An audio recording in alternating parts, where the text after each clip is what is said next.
Oi, gente, aqui é Luciana Oliveira, professora de Fisiologia do Instituto de Ciências da Saúde da UFBA, e essa aula é sobre os mecanismos defensivos reflexos das vias aéreas. Bom, as vias aéreas, elas permanecem abertas até por conta da estrutura anatômica, que elas são compostas basicamente por cartilagem, então elas não vão sofrer colapso ou colabamento, né?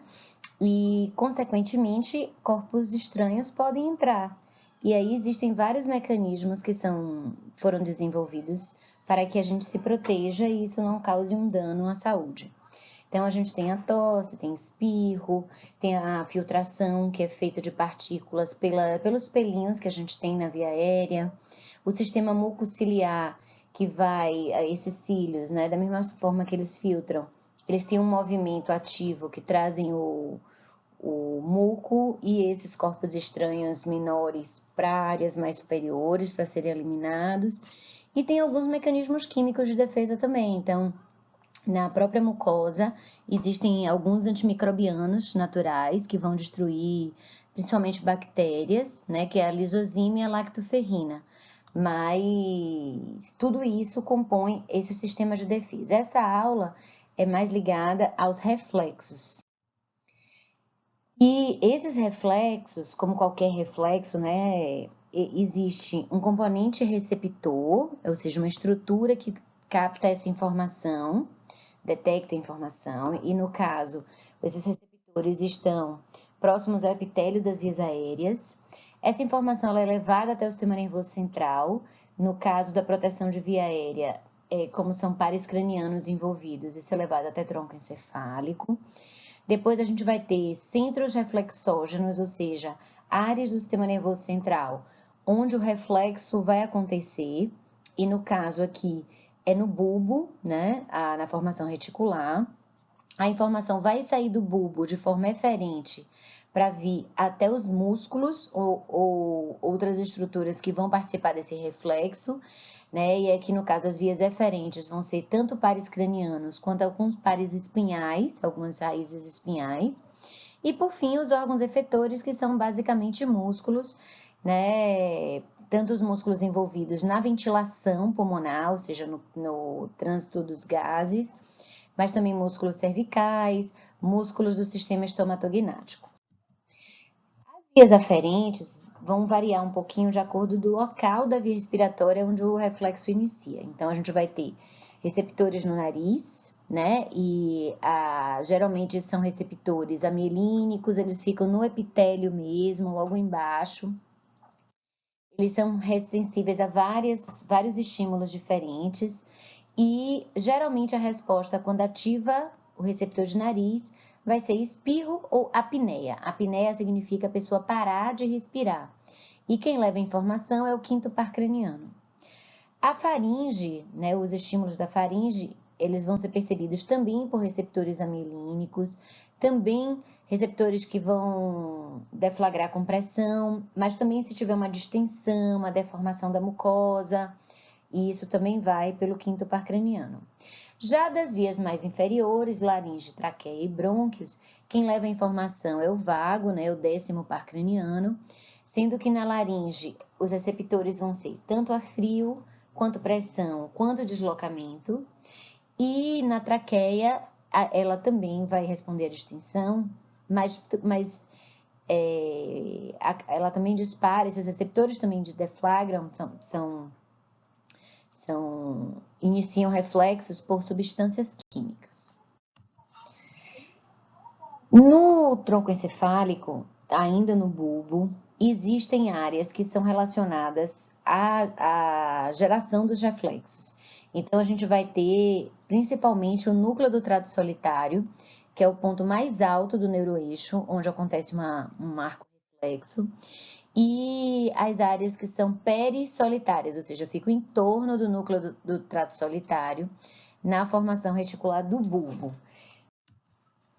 Entre os órgãos efetores, ou seja, quem vai gerar resposta, eu vou ter o grupo respiratório, principalmente o grupo respiratório dorsal, que faz a parada da respiração, pares cranianos, que vão levar essa informação para as diversas áreas da face e do tronco, a resposta motora do músculo esquelético e também a gente vai ter alguns efeitos de musculatura lisa brônquica, que está relacionado ao reflexo broncomotor, e também alguns efetores que vão aumentar a secreção de muco, aumentar a secreção da própria via respiratória e ajudar nessa defesa. Vamos começar falando da tosse, que é o reflexo mais conhecido, e ela tem um passo a passo que é muito importante acontecer para que o reflexo aconteça normalmente. Então, a gente vai ter primeiro uma inspiração forçada, e aí dessa forma o volume de ar que entrou na via respiratória é muito maior do que numa respiração em repouso. Daí a laringe fecha, tá? Fecha a epiglote, como a gente viu na aula de laringe, fecha a epiglote e começa a haver uma expiração ativa. Só que o que acontece? Aumenta a força para a expiração, então inclusive com contração de musculatura expiratória, só que com a laringe fechada. Então isso vai aumentando a pressão na caixa torácica, vai aumentando, vai aumentando. Subitamente a glote abre, né? Essa epiglote levanta e aí eu tenho uma abertura da glote súbita. Agora eu vou ter um delta de pressão muito grande, porque a pressão intratorácica estava enorme, né? Quando eu estava fazendo a inspiração ativa com a epiglote fechada, e agora abriu. E aí com isso vai sair uma explosão de ar, né? Alguns autores já mediram, chega até 80 km por hora a velocidade do ar nesse momento. E ele é o responsável por arrastar partículas que estão na árvore respiratória. Então aqui a gente vê um exemplo, ainda o exemplo antigo e errado, né? A gente não tosse mais na mão, mas eu botei aqui até para puxar esse gancho e lembrar. Aqui, inclusive, hoje já conhecemos todos os agentes além da Covid, mas foi com a Covid que trouxe muito desse conhecimento de que a gente não deve tossir na mão, né? O correto é você tossir na dobra do braço, na articulação do braço. Bom, os estímulos que geram tosse podem ser em vários pontos, mas sempre a partir da laringe, tá? Como eu comentei. Então, espirro, áreas mais superiores, a partir da laringe, a resposta vai ser tosse. Então, tanto pode ser na laringe, quanto na traqueia, quanto nos brônquios, na árvore respiratória, inclusive na pleura, que é a membrana que reveste os pulmões externamente. Além disso, além de receptores das áreas mais habituais, já se viu que alguns estímulos no conduto auditivo externo, no pericárdio, que é a membrana que envolve o coração, no peritônio, que é uma membrana que reveste a cavidade abdominal, né, as vísceras abdominais, e até no períneo. Períneo é o assoalho da pelve, né, que é onde tem os orifícios vaginal, uretral e anal. Então, até estímulos ali podem ativar o reflexo da tosse. E um detalhe interessante, que apesar da tosse poder ser deflagrada a partir de estímulo de laringe, se o indivíduo não tiver laringe, ele ainda vai ter tosse, porque ele tem os outros pontos de estímulo que vão deflagrar o reflexo. E essa figura, que é uma figura do livro, do Douglas, eu acho interessante, porque ela mostra o seguinte: eu posso ter como estímulo de tosse substância irritativa, tipo agente químico, né, produtos de limpeza ou perfumes muito fortes. Eu posso ter, no caso da histamina e bradicinina, na resposta inflamatória, geralmente resposta alérgica, na histamina principalmente, gases poluentes. Isso pode, muco, isso vai ativar os receptores, que são essas fibras não mielinizadas, né, ou amielínicas, que vão levar essa informação até o sistema nervoso central e gerar a tosse, que é aquela etapa que eu falei. Então, eu vou fazer inspiração profunda, fechamento da glote, expiração ativa, abertura abrupta da glote e expulsão do ar em alta velocidade, arrastando esse corpo estranho, ou pelo menos tentando arrastar. O espirro, ele já vai ser provocado por estímulos mais superiores, então é nariz e faringe, e aqui já está mostrando a posição correta da gente espirrar e tossir, que é na dobra do braço, para que a gente não contamine a mão e, consequentemente, contamine o ambiente.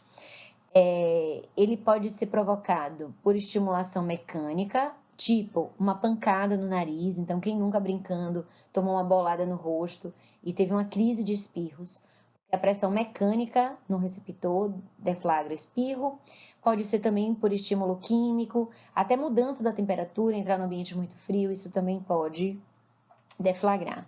A informação vai pelo quinto par craniano, né, pelo trigêmeo, até o núcleo do trato solitário e volta por esses pares cranianos para poder ter todas essas características, inclusive a expressão facial, que tem gente que fala, mas eu espirro muito feio. Isso aqui faz parte do reflexo, tá? Fechar o olho, é muito difícil uma pessoa conseguir espirrar de olho aberto. Tem várias coisas da mímica facial que são determinadas no processo de reflexo do espirro. E, de novo, o mecanismo é muito semelhante ao da tosse. Então, eu tenho inspiração profunda, seguida pelo fechamento da glote, expiração forçada com a glote ainda ocluída e abertura abrupta para a expulsão explosiva, né, do ar e, consequentemente, arrastando o que quer que esteja causando o espirro. Bom, tem um outro reflexo, que é um reflexo que envolve a apneia, ou seja, que envolve a gente parar de respirar. Nesses, o receptor, ele também está na mucosa do nariz e também da laringe. E o que eles fazem é uma parada respiratória na fase expiratória.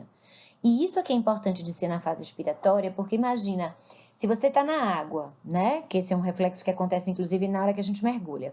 Você está na água e aí você vai, para parar de respirar, você vai fazer uma inspiração profunda e entrou água. Então, é um detalhe bem interessante. Ele atua no grupo respiratório dorsal, que é do centro respiratório do tronco cefálico, deprime esses neurônios para na expiração. E isso vai acontecer quando a gente mergulha. Você vê que essa criancinha, ela tá sem fazer bolinha, porque ela quis, mas se você pegar qualquer bebezinho e colocar ele dentro d'água, ele para de respirar, tá? Temporariamente. Às vezes ele se assusta, ele vai abrir o olho, ele pode até chorar, depender da característica do bebê e como a família lida com aquilo. Porque se for justamente na aula de natação, alguém está treinando o bebê a mergulhar, na hora que ele subir, alguém vai gritar, que legal e tal, e ele percebe que aquilo foi bom, né? Que aquela sensação estranha está associada a alguma coisa boa, foi legal isso que aconteceu. E aí ele vai tomar paixão por água. Por que acontece afogamentos? Afogamentos acontecem porque a pessoa permaneceu mais tempo do que deveria embaixo da água, ou porque no adulto ele meio que se desespera e ele não consegue organizar a respiração, tá? Mas em situações habituais não é para acontecer afogamento, porque você vai cair na água, seu corpo vai tender a flutuar e você vai organizar a sua respiração para só inspirar quando você estiver com a cabeça fora da água. O reflexo apneico ele também acontece quando a gente engasga. E é interessante porque no engasgo, ele não é só a parada da respiração, é a apneia seguida de tosse. Então, aqui nesse momento do engasgo, a primeiro momento eu não tenho inspiração forçada. A primeira fase da tosse agora, então é a apneia, fecha a glote, aumenta a expiração contra a glote ocluída, para aumentar a pressão, e aí a primeira expulsão explosiva, né, do ar. Não foi suficiente, daí aí sim você faz inspiração e começa um outro ciclo de tosse, e a depender do que você engasgou, você pode permanecer com a tosse ali muito tempo. Se for, por exemplo, farinha, a farinha, o grãozinho da farinha, ele gruda na mucosa e ele continua estimulando. E como tem muco que hidrata o grãozinho da farinha, ela gruda ali, ela não vai sair fácil. Então, o ideal é a gente mandar a pessoa respirar. Faça uma inspiração, respire fundo, porque aí ela vai acalmando o receptor e o corpo entende que aquele corpo estranho não está causando maiores danos, porque um grãozinho de farinha realmente não está causando nenhum dano, até que o corpo com o sistema ciliar, mucociliar, consiga expelir aquele pequeno corpo estranho, tá? Reflexo de oclusão laríngea. Esse reflexo, ele pode acontecer tanto na deglutição, no reflexo de deglutição, quanto na tosse. Ou também por estimulação mecânica ou química da mucosa na laringe, né? O que acontece É uma ativação do laríngeo recorrente, né, pelo o décimo par craniano, e ele vai ativar o tireoaritenoide e os músculos expiratórios, promovendo um fechamento da laringe. Então, a ideia desse reflexo é proteger a via aérea. Só que, em algumas situações, ele é muito intenso e acaba fazendo um espasmo da laringe, ou seja, uma contração excessiva que realmente obstrui a laringe e pode ter complicações, né? Precisa, às vezes, de até suporte para a pessoa poder voltar a respirar normal. O reflexo expiratório. Nesse reflexo, é uma expiração bem curtinha, que não foi precedida de inspiração. E aí ela pode tanto ser seguida de tosse quanto de apneia. Geralmente é uma manipulação de prega vocal ou até da árvore brônquica. E a ideia é justamente impedir que o que quer que tenha chegado ali, tão baixo, né, tão perto, se chegou na prega vocal, está dentro da laringe, isso não consiga passar para as áreas mais inferiores da árvore respiratória. Reflexo de pressão negativa das vias aéreas superiores. Esse aqui é um reflexo interessante, que a gente costuma ver muito em novela, né? Essa aqui é uma cena de uma novela. Você vê que essa paciente está dormindo, e ela vem com o travesseiro, e na hora que ela sufoca a pessoa, que ela coloca o travesseiro, a pessoa acorda. Por quê?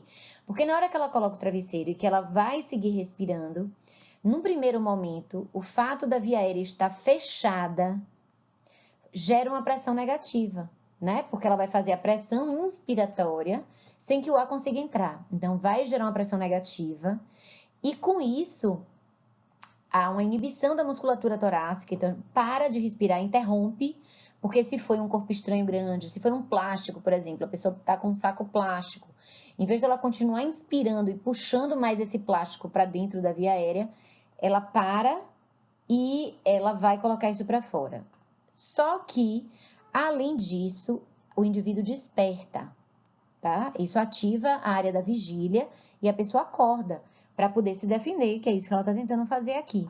Então, inclusive na perícia, né, para diagnosticar como é que o paciente morreu e tal, tem alguns sinais de sufocação, de pessoas que morreram sufocadas, e nessa perícia, uma das coisas que a gente vê é sinais de luta, que a pessoa ela tenta se defender. Se ela não se defendeu, é porque ela estava dopada, porque no reflexo ela vai acordar e vai reagir. Reflexo de reorientação. Esse reflexo é interessante. Então, existem alguns receptores que ficam no nariz, na mucosa nasal, que detectam, por exemplo, obstrução nasal. Então, na hora que a gente está gripado ou tem muita secreção nasal, esse receptor ele dispara e aí ele vai ativar dois músculos, né? Vai para o tronco encefálico e volta através desses pares cranianos para atuar no palato grosso e no véu do palato. E o papel desses dois músculos é justamente garantir se o ar vai sair pela via nasal ou se ele vai sair pela via oral. Então, nesse reflexo, o receptor ele vai detectar que o nariz está entupido e vai direcionar o ar para sair pela boca, né? Isso geralmente acontece, então, na hora que a gente está gripado, a gente passa a respirar pela boca sem nem precisar pensar que precisa.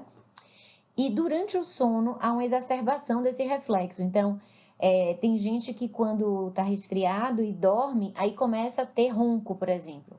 O ronco é a vibração do palato mole, né?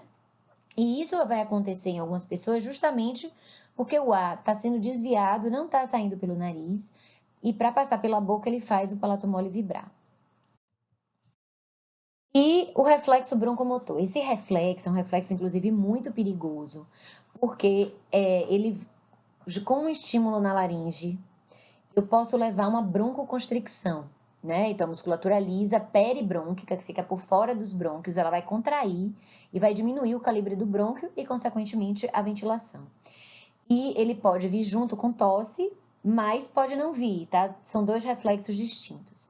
E esse reflexo é um reflexo bem preocupante e é uma das razões que a gente restringe alguns procedimentos para serem feitos em estrutura de hospital-dia ou em consultórios médicos com algum tipo de suporte por profissionais experientes, porque Aí o indivíduo vai fazer uma laringoscopia e ele pode ter uma broncoconstricção, ou ele pode ter até arritmias cardíacas. Eu vou mostrar num outro reflexo.